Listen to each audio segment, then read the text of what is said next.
La grande sculpture d'1,20 m qui nous fait face à l'une des extrémités de cette salle représente une femme debout.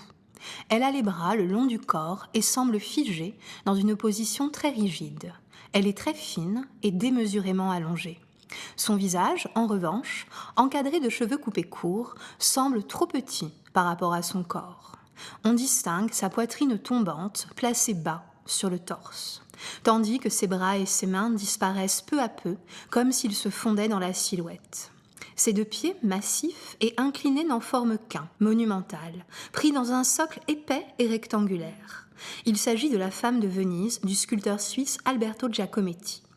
C'est l'équivalent féminin de sa sculpture la plus célèbre, l'homme qui marche. Comme lui, elle ne représente pas une personne précise, mais elle est une image universelle de l'homme ou de la femme. Pour Giacometti, les hommes doivent être en mouvement, tandis que les femmes restent immobiles, d'où l'allure statique de cette œuvre. Traitée comme une lame, cette figure s'élance à partir d'un socle impressionnant, car pour l'artiste, il est plus qu'un support. C'est l'espace dans lequel la statue peut exister. Femme de Venise doit son nom à la Biennale de Venise, exposition consacrée à l'art contemporain, qui a lieu tous les 2 ans dans la ville des Doges. 6 plâtres de la même série y sont exposés pour la première fois en 1956. Ces femmes de Venise sont un des exemples les plus marquants du travail en série et acharné de Giacometti.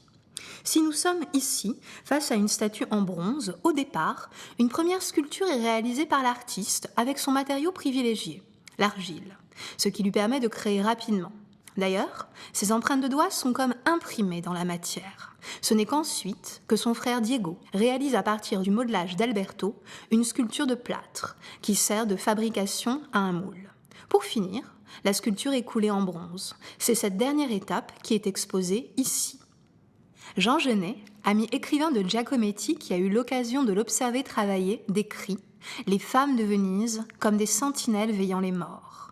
Elles semblent en effet garder une aura de mystère, mais restent bienveillantes, comme une invitation à nous plonger un peu plus dans l'univers si original de son créateur. »